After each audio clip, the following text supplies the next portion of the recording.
Hey there, beautiful souls. Welcome back to MenoSpark, the podcast that helps Gen X women navigate the wild, weird, and wonderful world of menopause.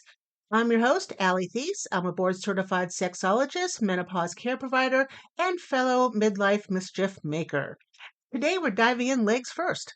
Pun is totally intended into restless legs syndrome, also known as RLS. Have you ever been cozy in bed, ready to sleep, and suddenly your legs get the memo that it's time for a dance party? Well, you're not alone. And yes, you can totally blame menopause, at least partly. I've never had RLS, thankfully, but I have a client who does have it. And when we first met, what would happen with her is she'd lay down and go to bed for the night. Lay down, get nice and comfy. She's under the covers. And then she starts to feel that deep pressure or pain in her leg and the undescribable need to get up and move.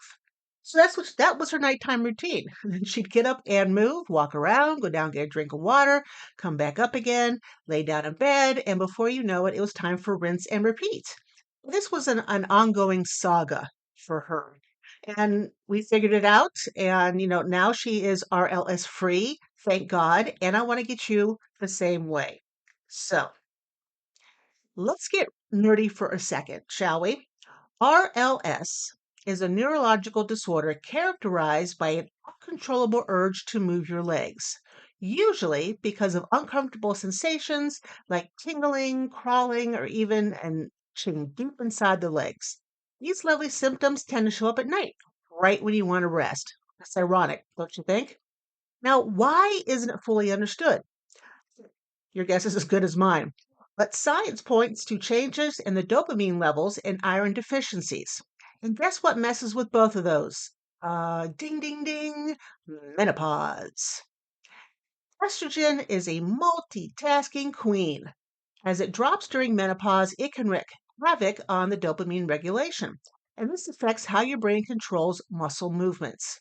Also, many of us end up low on iron, magnesium, and vitamin D in midlife, which can add fuel to the RLS fire. Fact: RLS can also get worse if you're dealing with hot flashes, night sweats, anxiety, or insomnia, because menopause is the gift that keeps on giving, right? But for those lucky enough not to experience this, here's what it feels like. You can get the creepy crawly sensations in your legs, a burning or itching deep inside the leg muscles, an overwhelming urge to move, relief only when you move them, but it's temporary.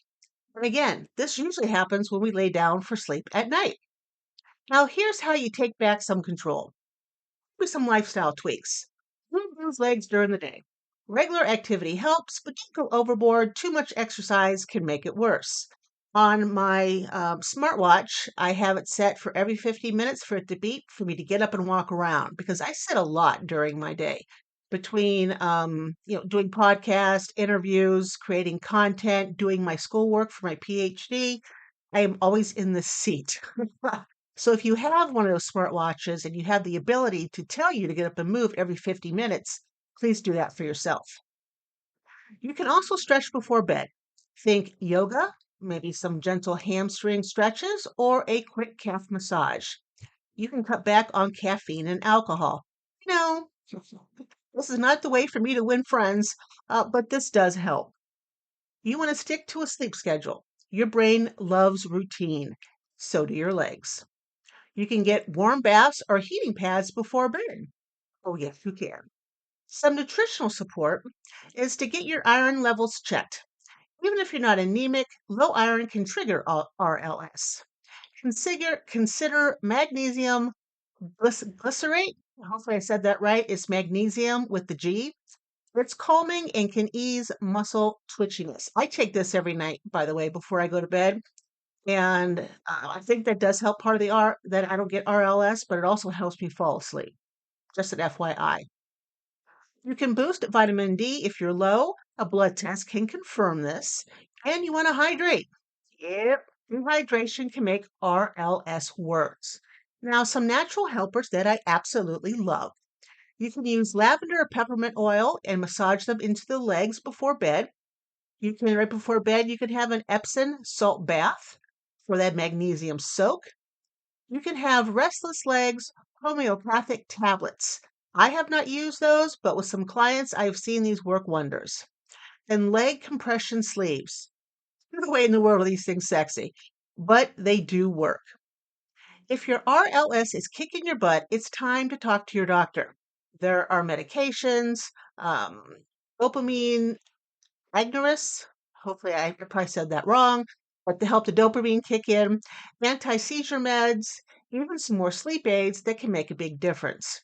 But I always recommend trying lifestyle and nutritional shifts first.